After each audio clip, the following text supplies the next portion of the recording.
Après la vague explosive qui a soufflé Beyrouth le 4 août dernier, après la vague pandémique qui ne cesse de faire des ravages au sein de la population libanaise, après la vague d'événements successifs qui n'ont fait que détruire l'économie et le système bancaire libanais, nos compatriotes au Liban méritent une vague d'amour pour leur rappeler que nous sommes toujours liés avec eux. Et quoi de mieux que de soutenir nos artistes et spécialement ceux qui travaillent dans l'industrie du film. Ce sont eux qui archivent en images notre histoire collective et ce sont eux aussi qui tracent les balises du nouveau Liban que nous verrons renaître. Je suis fier de soutenir pour une deuxième année consécutive le Festival du film libanais au Canada. J'offre tout mon support à tous les réalisateurs, les acteurs, les producteurs et je vous encourage tous à faire de même. Bon festival!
Hello, listeners.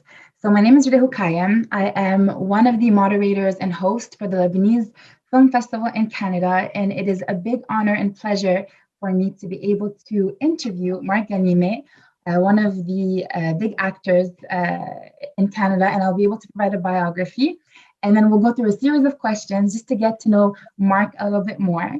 So, before I welcome you, Mark, I'll let them know a bit about yourself. So, born in Calgary and raised in Montreal, this mixed Lebanese Canadian trilingual actor's first foray into the world of acting was a background stint on a Juliette Lewis movie. His desire to immerse himself in the industry grew, and his ethnically ambiguous strength afforded him the ability to play a myriad of archetypes, from good to bad, and those piercing green eyes command attention when he's on the screen, big or small. After having success on a number of network TV shows in Vancouver for the CW, Mark booked the series regular role of Sergio Ballesteros in Sci-Fi Network's Helix, which filmed in Montreal, Canada. After the show's exciting two-season run, Mark moved on to recur and star in various successful TV shows like Private Eyes, Rain, Slasher, and found films for Sci-Fi and Netflix along the way.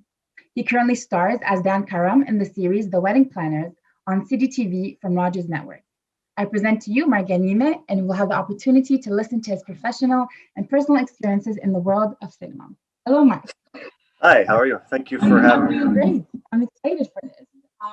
Well, I just read your bio. Can you tell us in a few words, who is Mark Ghanime? How did you get started in the world of film and TV shows? Well, I started in 2003. As you read in the bio, I did a background stint on a film shooting in Calgary, and I thought, wow, what an exciting thing this would be to get into the industry. And actually, 6 years prior to that, I registered to do background on another film. It was Kevin Costner and Robert Duvall's movie, Open Range, and so I signed up for that. They took my Polaroid. That's how long ago it was, and they took my measurements and everything, and they said, okay, well, we'll call you if we need you to do background for the film. And so nothing happened. And so that was like 1997. And 2003, I get a random phone call. At this point, I'm working for a bank and doing real estate development with my family. And I said, hi. And they said, yes, this is Mark. You signed up 6 years ago to do some background for, and I'm like, yeah. And they said, well, do you look the same? I'm like, I guess they thought maybe I had a face tattoo or something. I said, no, I'm pretty much the same, except my beard's better. And they said, well, perfect. We need you for a background for a movie with Juliette Lewis. And I thought, 6 years later, I could have moved. I could have changed my cell phone number. I could have done a bunch of different things. I could have a life that didn't allow me to even attempt this. And I thought, well, if I'm that lucky to get that call 6 years later, I should probably check it out. So I went and I did background on this film. And as soon as I stepped on set, they had me dressed as an Afghani villager. I had like the beard and the headdress and the gown and everything. And I get out of the shuttle bus of all these other background actors, and we show up, and they had built this beautiful village out of this random like commercial area inside in Calgary. And I thought, this is incredible. How do I get into this world, and how do I stay in this world?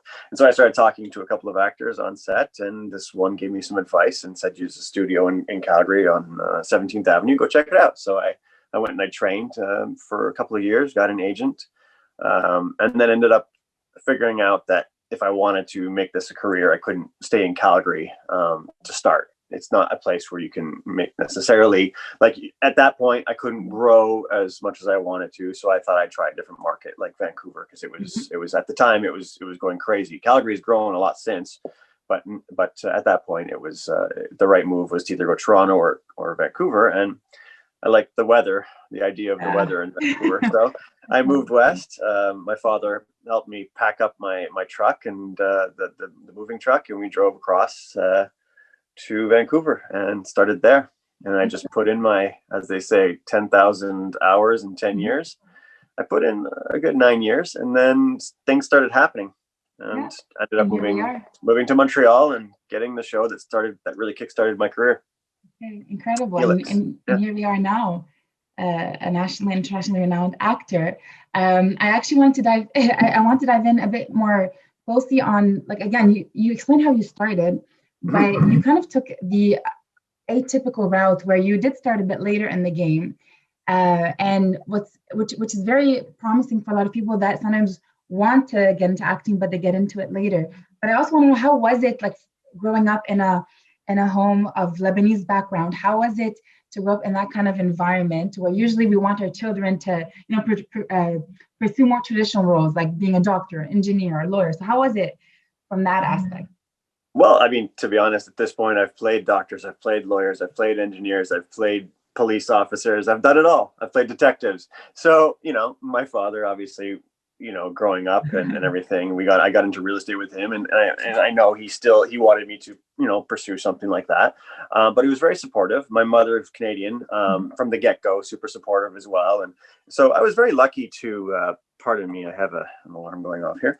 I was very lucky to have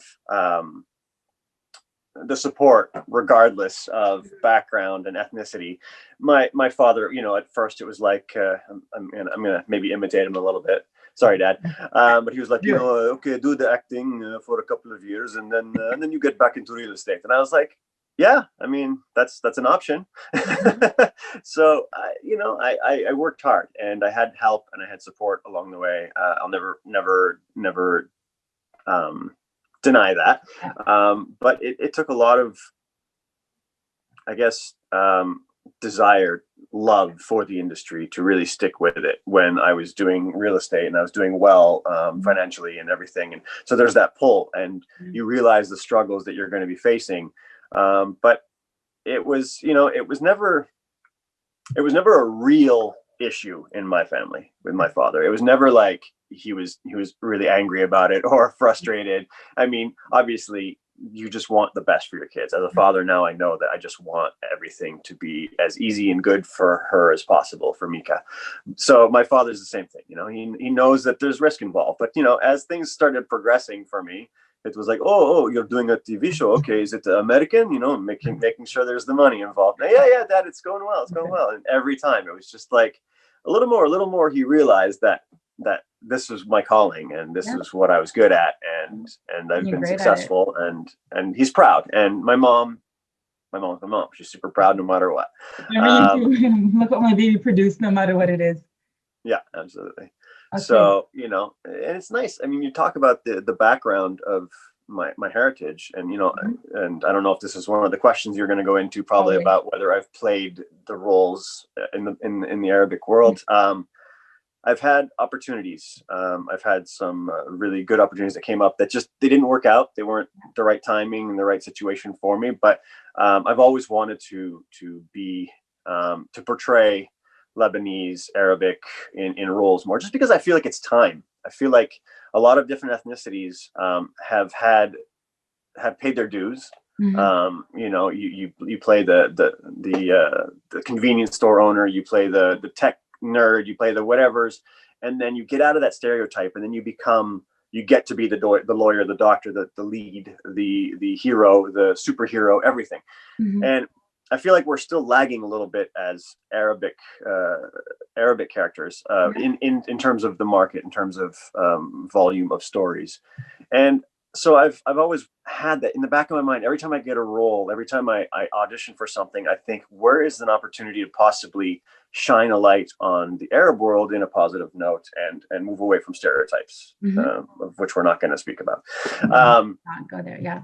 And like for example, this show that I'm on right now, with a lovely production house that I shoot with in Ontario and Toronto.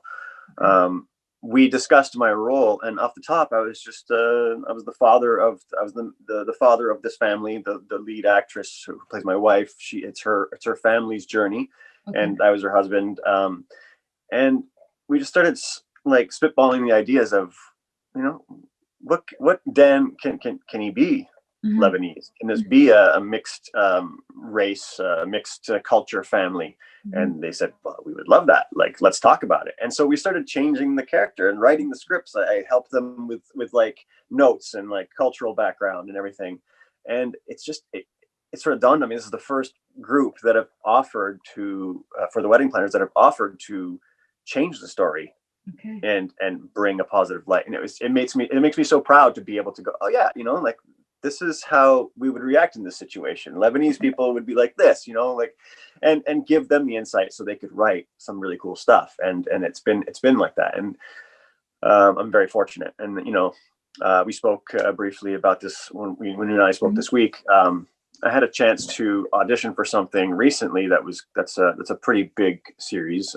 Would be a great opportunity. And I put that out there to my agent. I said, can this character, instead of being like let's Latino American, can he be Lebanese American? Because I have that culture. We obviously, in this climate right now in the industry, you want to cast people in their actual backgrounds.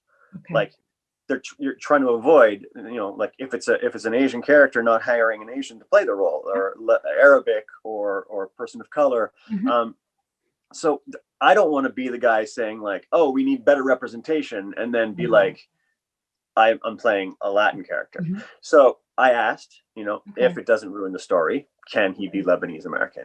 Because there was interest. They liked me for the role. And, you know, some of them go my way, some don't. But it's just, you have to have those conversations. And you have to be possible. Yeah, you have to be confident enough to have these conversations. I'm far enough in my career where I'm confident in who I am and what I can bring to the table. And also I'm confident enough to ask. I'm not like, oh, I don't want to offend anybody. It's like, hey, I love this story. I love this character. He's this nationality in your story. That's great. I can't play that, or, you know, like, that's not for me necessarily. I'd like to give that to somebody that could, that is that nationality. Could he be this instead? And, you know, yes or no. And it's like, you have to take things sometimes in your own hands and ask the questions. So this is a testament that, like, you have so much more control and power than one would think, because I thought it was up to the director, to the producers, when it comes to selecting exactly how a movie should go on. So this is a testament that an actor from the bottom up is able to also shift the narrative and the story. You know, like, to a certain extent, don't get me wrong. It's not like, you know, I can't just call up the production. I can't call the studio and say, hey, you know, I hear there's an audition for this character. He plays for three minutes in this film. I'd like him, you know, I'd like the role, and I'd like him to be like this. You know, but there is movement for the right situation, for the right place in the right time. And I've put in my work. I've done this for a long time. And, you know, people in Canada, like in the casting and the production side, you know, they're familiar with who I am and what I'm capable of doing. Yeah. And so there, you can have those conversations. When you're starting out, if I'm advising people that are new to the industry, it's not something like that. You have to, unfortunately, play those stereotypical roles in the smaller parts. You gotta cut your teeth on the smaller roles, because there's not going to be a lot of situations where they're going to take a big chance on someone that's brand new. It happens 100%, but you know, you have to pay your dues. It's still an industry. Yeah, absolutely. And you just said it, 10,000 hours. Like, it takes years and years before you end up making it big. And unfortunately, from what I've seen, is people end up giving up too early until they actually like reach stardom or reach their dream of being. Absolutely. And it's funny because you see a lot of times, like, you read an article or you see a movie and you're like, whoa, this person appeared out of nowhere. This is like an overnight success. I guarantee you, if you look hard enough, you go back, you see that this person has been in this film, this TV show, small roles. You know, they made their own stuff. They did web series. They did all these things to build those 10,000 hours. And it's like, I tweeted to somebody, I don't know if you know of Sarah Cooper, who does the Trump Trump lip reading. She's so funny. Somebody had said, oh, wow, she came out of nowhere. And I'm like, yeah, she came out of nowhere after years of hard work and dedication. And it's like, that's just it. You know, everyone's got a story. Everyone comes from somewhere. It's never an overnight thing. Absolutely. And it all depends on persistence and determination and not giving up. So, and again, it's clear that you're an example of that, because I know that in Canada, the film industry is quite different than in America. And even your dad called it out. He's like saying, son, is it an American movie or is it an American show? Because he knows that's where the money is at. So what can you say as a Canadian actor to be able to improve the Canadian film industry, or like, what are the gaps and how can we address those gaps? Because there's so much talent in Canada. It's funny you say that, because if you look now, what's the most popular comedy television show in the world right now? Schitt's Creek. Yeah, I saw that. Amazing show, amazing people involved. It's like everyone thinks that, you know, like the original, like the Canadian shows of yesteryear, they have this sort of look. And it's true. There was like the CBC shows from back in the day. They had a similar look because it was Canadian homegrown stuff. Yep. But that doesn't mean that we can't compete on the big stage of like the global market of like American and European and British television. Like all of these other markets, we're capable of going toe to toe with them, as we've seen. I mean, what was it? Eight Emmys they won. Which is a first for a comedic television series. You know, there are plenty of shows. There's Orphan Black that was made in Canada. There was like there's a ton of different shows that we should be proud of and say, like, this is what we're capable of. Like back years ago, they were making shows to try and emulate what American shows looked like, in an effort to maybe get away from the stereotypical Canadian looking TV show. But we're capable of, we have so much talent in the writing and producing and acting and directing scopes that we just need to make stuff, and it's going to get out there. To answer your question, to close the gap, I think we're doing it. Absolutely. We're doing it, you know. There's and I mean, a lot of these TV shows that come up here, they're essentially, they come from American studios or American networks, but they're shot in Canada with Canadian series regulars. Like our show is an American show, Helix, and it was a lot of Canadian series leads, and all the production people, everyone behind the scenes, they're all Canadian. The executives, the top line stuff were from the States, but a lot of the creative stuff came born out of Canadian talent as well. So we're definitely closing the gap. We're definitely capable of it. So it's in progress. It just, again, it takes time. There isn't as much funds or as much of a large population as in the States, but it is something. That's just it. You know, we don't have the sheer number of people to, you know, so the more people you have, the more ideas you can have, right? Yeah. More competition, more talent, all that kind of stuff. Absolutely. Okay. Well, that's promising and really good to know. We were talking a bit about like your identity and it being ambiguous, which can be great for roles, because you can play as anything, even though you still choose to play a role that's more true to your identity. But do you think like right now with what's going on in the world, do you think now is a great time to be an actor from the people, a person of color actor? Because I know generally a person of color, a person with ethnic background, usually would have more difficulty unless if they want them to play in these like negatively perceived roles. But do you think today, with what's happening, with people being more vocal about inclusivity and promoting representation, is it a good time to be an actor of an ethnic background? I mean, 100%. It's a weird question to phrase it that way. I'm trying to think of like, there are challenges no matter what ethnicity. If you're not Caucasian American or Caucasian Canadian, you were back in the day, you were very limited to what you could play. That's changed. The fact that like you say, the fact that people have become more vocal about it, and we're less okay with just being like third and fourth characters. We want the series regulars. We want the series leads. We want the stars, the superstars, the ones with the superpowers, not just the bad guys, but the good guys too, the heroes, you know, and that's representative of the world. The world is not just one ethnicity leading the way. It hasn't been for years and years and years and years. And California, Hollywood was a little slow to catch up to what the world is actually representing, as opposed to what we were representing in films and television. So it's definitely a much better climate for actors of different ethnicities. I know for me, like, you look at me and you go, this guy looks like a white guy. He's beige. He's whatever, which was good for me starting out, because I wasn't like some of my full Lebanese or black actor, friends. They, you're limited in the roles that were coming your way, unless they were, like you said, that they were willing to rewrite that character for the right actor. So I had more opportunities, because I had the opportunity to, with the look and the accents and whatever. But now it's become such a highlight, and I think such an important thing, that we embrace the individualistic nature of humans, and not just like what's written. Just because a writer wrote this character as this color, or this nationality, or this religion, or this whatever, it doesn't mean it has to be. And it shouldn't be. Like, I mean, a lot of problems you're hearing is like when something that was done way back and it's a reboot, or a book that was written a long time ago was written this way. Just because the writer made it written for a Caucasian, it's because that's who was around that person at the time when they were writing, maybe. And maybe that's all they knew, and that's what they've envisioned in their head. And it's not their fault or a problem. It's just what they envisioned.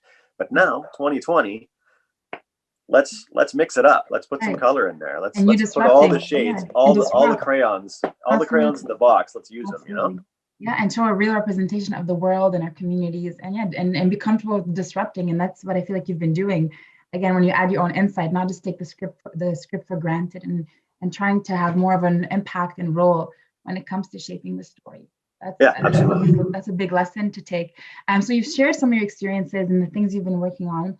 You never told us why acting. Like, why?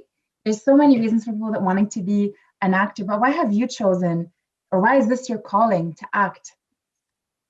I don't know. It goes back to like when I was in school. Like I didn't do like plays or anything like that in high school or elementary school. I didn't. But I always did a lot of make believe. I always played like with all the action figures, and there was always stories in my head, and there was always like, and the cartoons that I would get immersed in, and just being part of that creative world. I mean, like my best friend and I, growing up in elementary and junior high, whenever we had an option in class, like, hey, you can write a paper or you could do a video. My friend Lucas and I would always be like, video, immediately, without second thoughts. It was just like, let's put ourselves on camera and have some fun. It's kind of embarrassing. Share. Then you must share.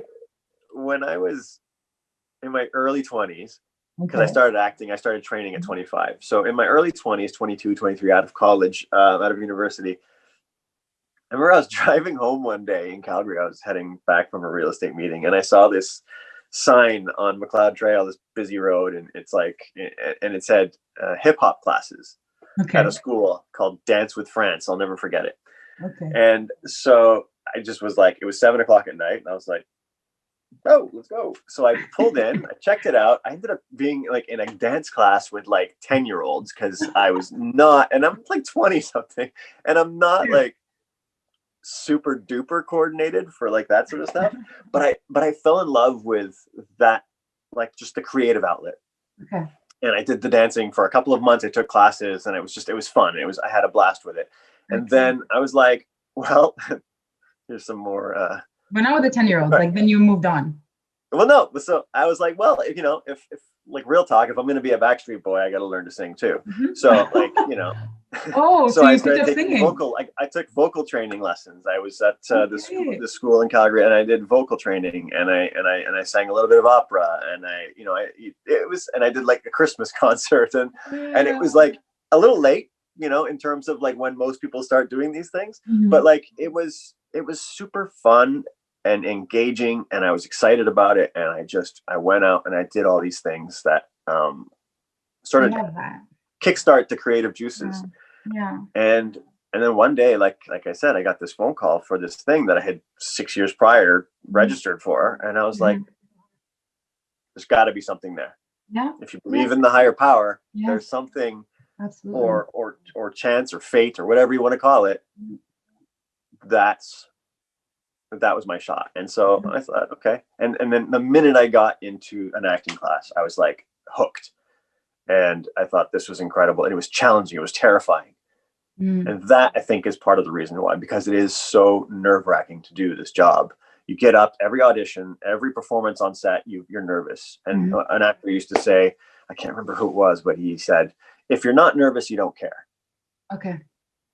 And so to this day, 17 years later, I still get nervous for auditions. I still get nervous stepping on a set, like it's, but you learn to use it. You learn to channel it, but it's just part of who I am. Yeah. And I like that nervous comment too, because I feel like sometimes when nerves are no longer exist, that means that you fully have become comfortable with what you do. And I think when someone has become fully comfortable, they've stopped like growing. So I think the great thing about acting is you're constantly growing. You constantly have to take on new roles and have those nerves force you to be the best and not to slack or be complacent. And another thing so that's really important to hear about why acting is such a great career to enter. And also what you are a testament to is also like planting seeds. Like you planted seeds, let's say like 6 years before you got that big role. So people sometimes they just want instant gratification. Like they want to get the role today or next week. For you, it took you 6 years when you had applied for this. And again, you didn't give up and you. Oh yeah. I mean, it was 6 years prior to even knowing that I wanted to be in the industry. And then it took another 8 before I started making any money. Absolutely. It's definitely a marathon and not a sprint. There is definitely opportunities where someone's first film, boom, they've got this je ne sais quoi, and they just take off, and that happens all the time. And that's it. But the average person, you work your butt off. I mean, I know, and I've had some really big success in this industry for like in terms of being able to make a living. And I've gone to Comic-Con in San Diego. I've gone to I went to Mexico City to tour for our show for Helix, and all these opportunities and things that I've gotten to experience already in my career. I mean, already, I'm 42 and 17 years later, but that a lot of my friends that from back in Vancouver that are much more talented than me, may not get that opportunity. It's just right place, right time, perseverance, and dedication to it, and love for it. It's a mix. It's right time, luck, talent, effort. Again, I also think luck plays a big role. But there's an expression that says like luck or luck only happens to the ones that are prepared. So it's success is like something like the intersection of luck and preparedness or something. Exactly. So paraphrase the hell out of something. Same. That's exactly what it is. And again, that brings so much hope and promise to the ones that want to enter, because a lot of them will be like, am I too late? Is it worth it? And you're not from LA. You don't come from, I'm assuming, parents that have been acting or been in the industry. as you said, your dad's in real estate. So again, you can literally be anything if you put in the work, even if your parents aren't in that industry and they're not Absolutely. connected. And to speak, and maybe to speak directly to Lebanese people, Yeah. younger people, people my age, people older than me that love the industry and watch movies with like just like I've always watched movies differently ever since I started studying. It's like Okay, what does that I mean? don't watch them just to consume them anymore. I rewind and replay moments and scenes because I love things that happen on screen now that I didn't watch like that before. And if someone that's listening to us right now talk and has that same sort of feeling when you watch a movie, no matter what your age, no matter where you come from, you can get into this. And it doesn't mean that you're necessarily going to be a superstar or that you're gonna work your whole career is going to be like just acting. It doesn't necessarily mean that. It can mean that. It is meaning that for some of us, and I'm very fortunate to be there. But it can also be the hobby. It could be the theater on the weekends. It could be teaching acting to kids. It could be any kind of form in this industry. There's always room for new people. There's always room for new people at any age. And in Lebanon, I mean, I like watching all these films for our film festival here. Just the ability to go and do all that stuff in the middle of all this hardship, it's pretty brave and it's pretty amazing. If people can do that now, any of you watching at home or on your computers, on your phones, you can do it whenever. It's a wonderful business, but it takes work.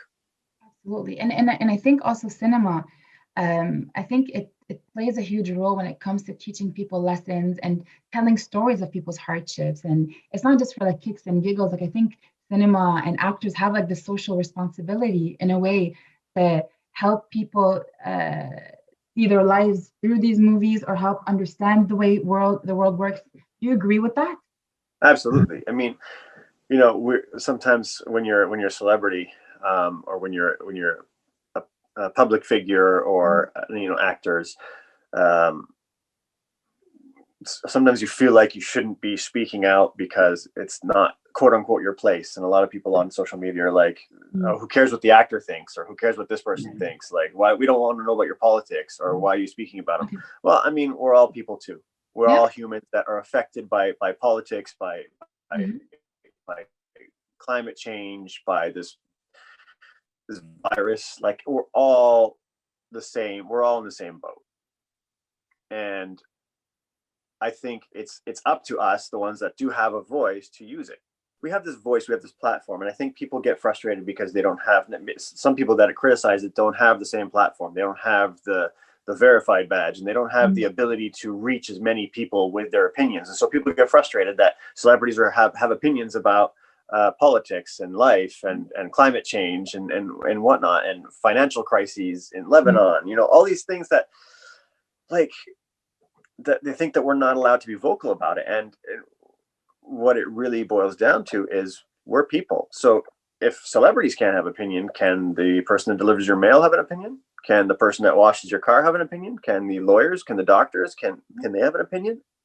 It's not just whatever, just because you have X job doesn't mean you're not allowed to have X opinion. So I think it's important for us to voice that. It's important for us to make it clear how we feel as humans, because we're also, we're playing roles all the time. We're playing characters. And a lot of times, depending on what show or what film you're in, people think you're exactly like that person that you just portrayed, that character you just portrayed.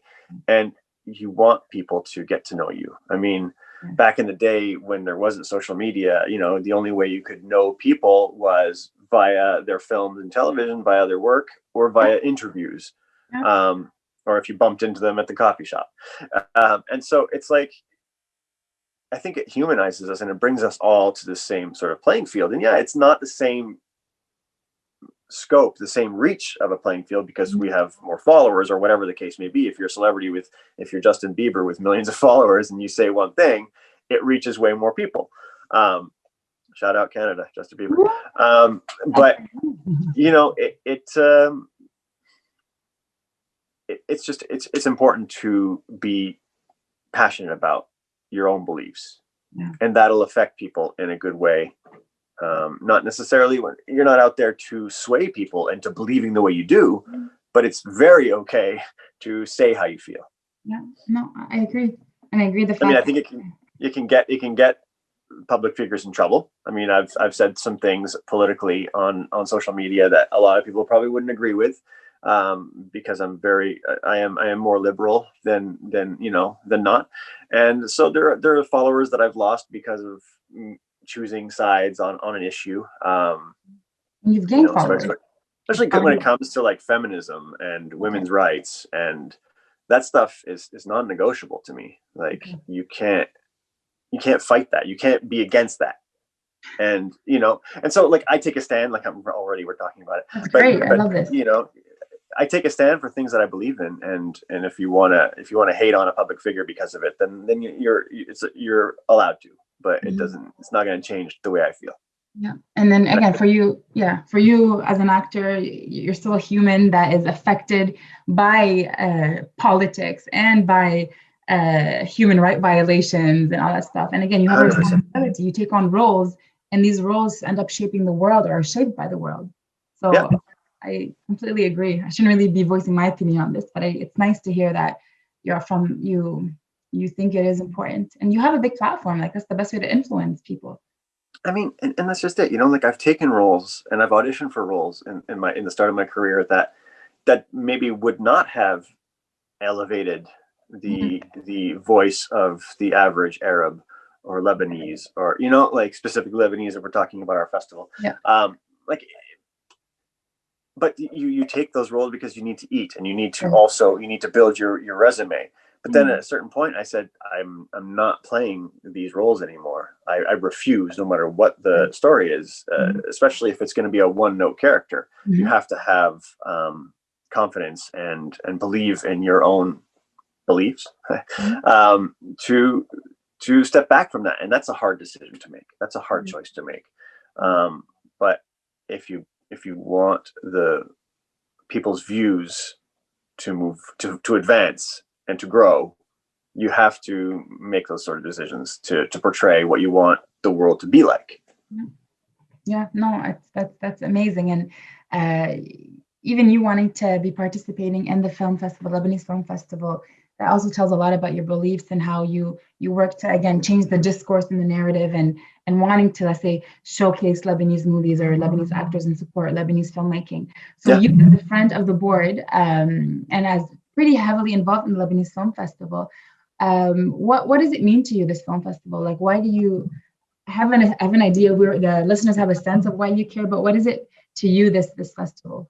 What does it mean to you? I think it's just like I grew up. Let's hear my Arabic comes out sometimes. Words here and there, but like I grew up with with a father and my teta who lived with us ever since I was a kid, and I grew up with the warmth of the people and the food and the culture and just all the good things. And I went to Lebanon a number of times to absorb and to learn, and I was fortunate to see all the great stuff that is offered. And so the Lebanese culture is very important to me. Yes, I clearly don't teach my daughter how to speak Arabic enough for my father's liking, but it's very important to me.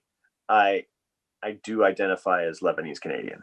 Okay. And it's to be part of this film festival and watch these brilliant, amazing filmmakers of all ages, of all walks of life, of all backgrounds in terms of where they started, what they've done in prior lives,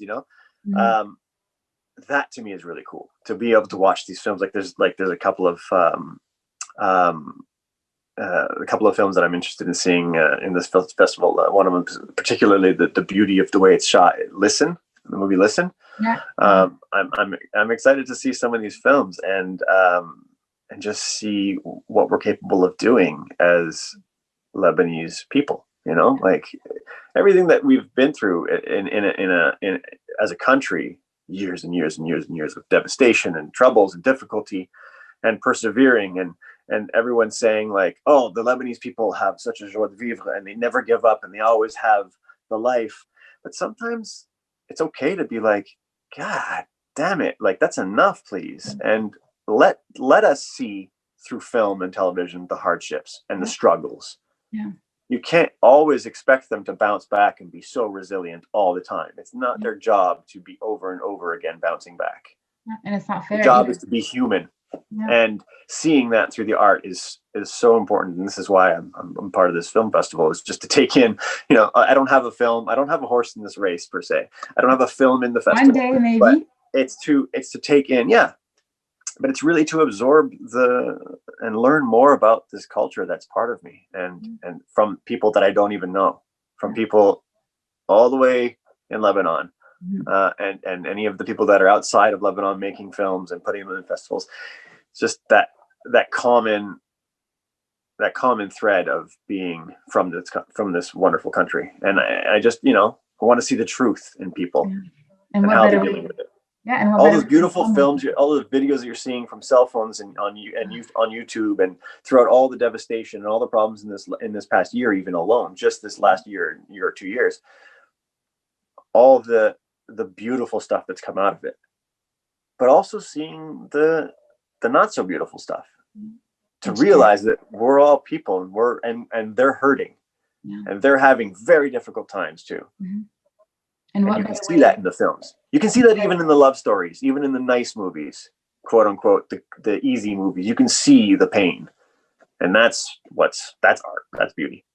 And again, cinema, for me, that's what cinema is. It's to, again, share these untold stories, or shed more light on these challenges and people's experiences. And I think Lebanese movies do a really good job at that, because also sometimes I find that Lebanese society has a lot more taboos, a lot of things are more stigmatized, but when you see it in a movie, you can resonate more with it, and it's more comfortable.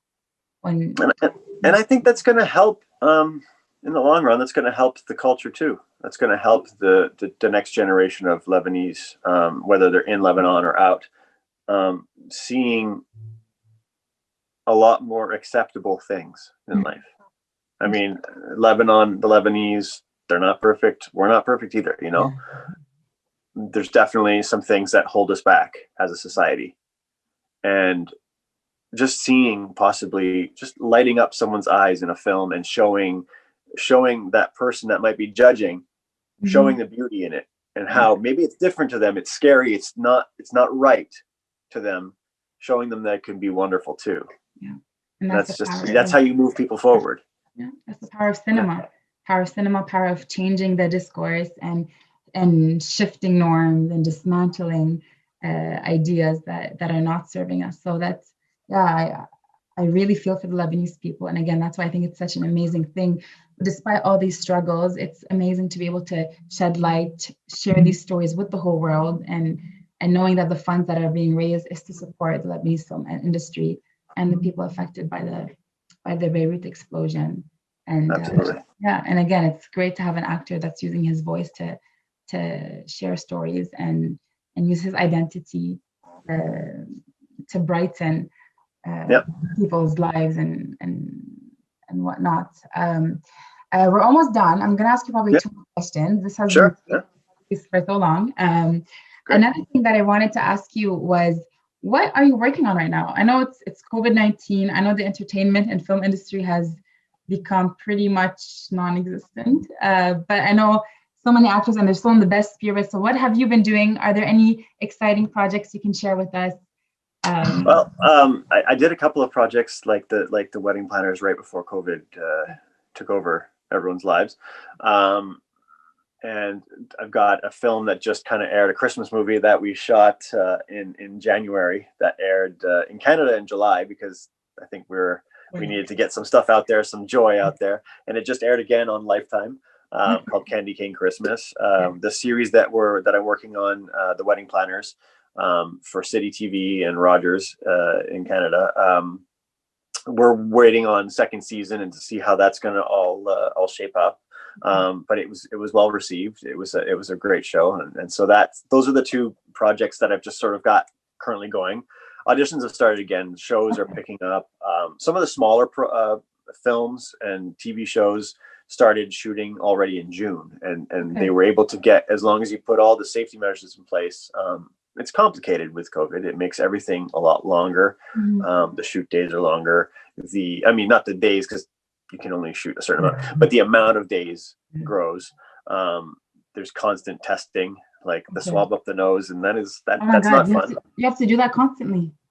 Yeah, and Okay. sometimes some Good. projects it's every day, some projects it's every week, it's every 3 days. It just depends on the way they've set it up, because they're doing it sort of in bubbles, and like only a certain amount of people in these bubbles, and they have to, and a lot of people are now staying away from different groups, where it was all just like a big, like everyone worked together to make it all happen. And so there's the tricks dealing with that, and that's going to get trickier. But like, you know, like people are so resilient that they're already figuring out ways to shoot. I don't know if you've seen the making of The Mandalorian, where they don't even shoot on green screen, they shoot on giant LED panels. And so you're able to film and have a world without having everybody all there stuck together. Okay. You know, that show's obviously a very like alone. It's like the Mandalorian and the Baby Yoda. That's kind of it. Like, and they wander around, they encounter people, but it's not like a movie at a nightclub, you know, which is much more tricky to do. But we'll figure it out, and we'll figure out what people want to see. And you know, I was always thinking, like, in the middle of the pandemic, in the middle of the lockdown in the summer, when things were really like, when are we going to get back? What's happening? I was like, are people going to want to watch TV shows where people are hugging and kissing and maskless and, you know, going to restaurants without plexiglass in between? Are people going to want to watch that? Or do we need to be sensitive to people's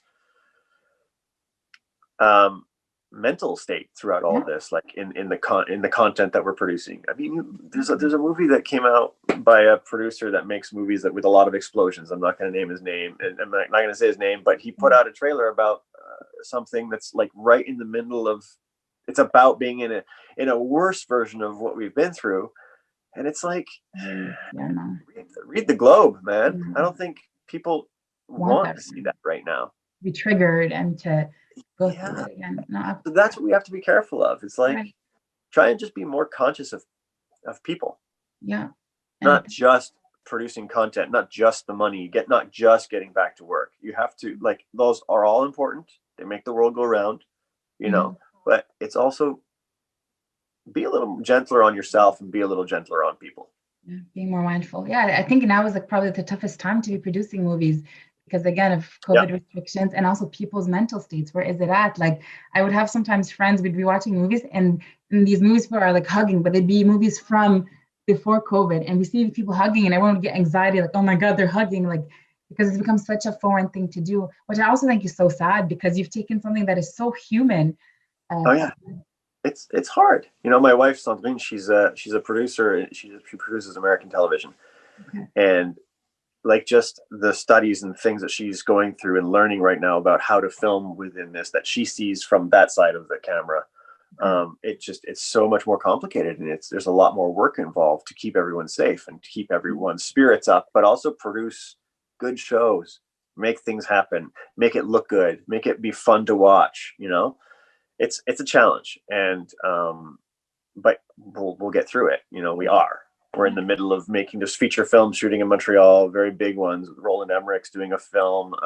There's like a reboot of Home Alone happening here in town. And, I didn't know. Yeah.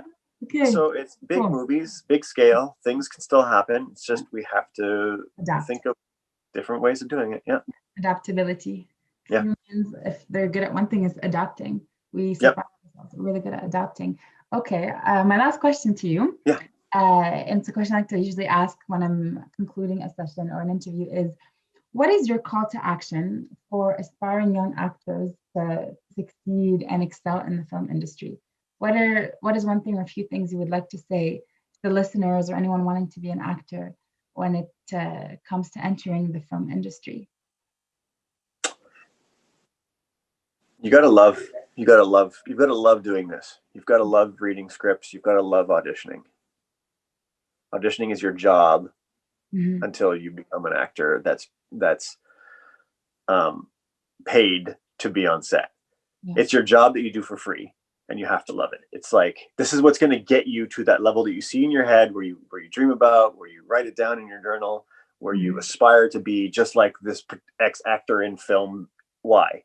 And you need to love the work, and you need to, that's just it. Auditioning, it's really the thing that's going to get you noticed, and it's the only way that you're going to break into it. I had lots of friends that were training with me that were like, oh, I can't stand auditioning. And you're like, that sucks. That's because we're doing a whole lot of non-for-profit work here. It's not like the other industries where you put in the work, you get your paycheck, and you can move up if you're good at your job. Yeah. You have to do all these things. You have to work hard and be good at your job, but there's also chance, and there's also the hundreds of auditions that you have to go on to make it happen. And it's just, don't give up. I mean, like Ben Stiller did 200 auditions before he booked his first one. I didn't know. Oh yeah. I was working twice, 3 times a year for the first 5 years of my career, and those are one-day gigs, like a commercial here, a small role on a TV series here. It's daunting, and it's kind of like, you're like, will it ever happen? But it will. I mean, you have to keep going, and you have to love it, and you have to understand scripts, understand the way directors work, absorb all that, absorb writers, absorb producers, how they do their job, to be proficient, to be the best you can at it. You got to learn like what it's like to have all those different roles. And it's not just like being a kid on a Disney show and everything's thrown at you and here you go. You might have that. Hopefully some of you young folk watching that will get that start. But it's just working at it and loving it. Like when people ask me, what else would you like to do? I'm like, no. No backup plan. I am doing what I love to do. Yeah. Sometimes love that. It's hard because you've got your cycles of busy, not so busy, busy. It's those in betweens and in the lows that you're kind of like, is this the right choice? But if you really believe it, if you stick with it, then you can make it happen. Yeah, you get through. And one thing I once heard was, if you really believe in something and you want to do it, don't even have a backup plan, because if you have a backup plan, you've already have created other possible careers. So like for you, this is like, obviously have other ways of income so you can support yourself for the starting actors. But like, if you really believe in something, don't have side things that you might resort to if it doesn't work out. Like go into it. 100%. 100%. It's you just touched on something there. Your backup plan is what you'll always end up falling on, because it's there to catch you. Yeah. You have to be a little bit afraid. You have to jump. You have to do that. And then do a 5-year plan, but do it in reverse. Okay. I was told by my mentor in Vancouver. And he said to me, you take your 5-year plan. Matthew Harrison at the Actors Foundry in Vancouver. If you're ever in Vancouver, and if things get back to normal and you can train in person with him, he's great. He's great. But he said to me one day, take your 5-year plan, see where you want it. Where's the top? What do you want to do? Okay, so now what do you need to get to that point? Now what do you need to get to there? What do you need to get to there? And you work it backwards. So then at each year what you have to do. It's not such a, I want to be the next Tom Cruise. You go, okay, I want to be the lead in a film. That means I need to have a lot of supporting roles in films. And now I need to have a smaller role in a film. I want to be a lead on a TV series. That means I have to have a guest star, a recurring role, small role. Like, work it back. Figure out where you need to get to. What's the next step? And that's one thing. And then the other thing is knowing who you are. Know your brand. Yes. You've got to pitch. You got to be able to pitch yourself. Writers, that they make a series, they pitch their story. This is what I want to make. Would you like to make it with me? Actors can't just go in and be like, I think I'm just going to play Steve number 2. Go, hey, I'm Steve, and then leave. You gotta, or Joseph, I'm Joseph number 3. It's like you have to put in yourself. Know who you are. Know your brand, and be irresistible. Make them want you and be irresistible. Like, make them be like, I want this person, and be irresistible or be completely off-putting. If you're the bad guy, don't be irresistible. Even as a bad guy, I don't want to watch this guy anymore. It's so terrible that I just I'm sort of looking through my fingers, because you don't want to miss it, but you can't stand the guy. Those are the best villains, the ones that you really hate, when you're like, I really hate you, and you're like, this is an actor and she's super nice. That's incredible. That's the irresistible part. Like, you're so really good that I can't. It's about knowing yourself. I mean, yeah, I mean, I don't know if you watched this show with Reese Witherspoon called Little Fires Everywhere. Did with Kerry Washington. Yes, and Okay. oh my God, like there was Loved one it. point where I was just like, oh my God, I hate you, Reese Witherspoon, and I'm in this industry, and I know it's not her, but I'm Yeah. like, you're such an awful person, Reese Witherspoon. And you go, oh no, it's the character, but she does such a great job of making you want to despise that character, and that to me is like that's the top level of cinema and television. Incredible. She was incredible, yeah, because she's usually playing like sweet roles, but this role was like I was trying to understand because like she did want to be sweet, but like she was so tone deaf, and she Oh yeah. wouldn't. And I also love what she does because I think this show is part of her production company that she opened because she didn't think there were enough women. And well, that woman does a lot of stuff. She's incredible. Yeah, I would that's she's definitely a bucket list of who I'd like to work with soon. Yeah, I love that you brought her up. I love that you. But no, I mean, it's really up there. It's out for grabs. It's up for grabs for anyone. You just gotta know who you are and try your best to learn the most you can. Yeah, anyone can be an actor as long as they love it, they care about it, they're perseverant. And the thing, it's so simple. Somebody's like, oh, I'm an aspiring actor. Like I hear actors say this all the time. I'm an aspiring actor, and I ask them. I've always asked people this. I said, oh, you're an aspiring actor. Have you ever been paid to act? And they say, yeah, I did a commercial, or I did a film. I said, so you're not aspiring. You are an actor. I love it. Yes. The moment you take an acting class, you're an actor. Mm-hmm. Maybe you change it. I'm an aspiring like superstar. I'm an aspiring A-list film god. Yes, that you have to aspire to. But the moment you do acting, even if you're not paid, the moment you act, the moment you get on stage in front of the acting coach and the thing with your script that's barely memorized, the moment you try to do it, you're an actor. And that's what people forget. It's like that's the gauge of success is not like, I mean, so many times people are like, oh, what have you been in? And I'm just like, okay, like I'm here, I'll list my IMDb and it doesn't matter. Like it's just whether you believe it or not, And that's what you are, Mark. This was amazing. This was such a great talk. I took so much of this. You're making me want to become an actor now after technically I have acted, so maybe I am an actor, but you really like got me into it so much. It's super easy. Anyone can do it.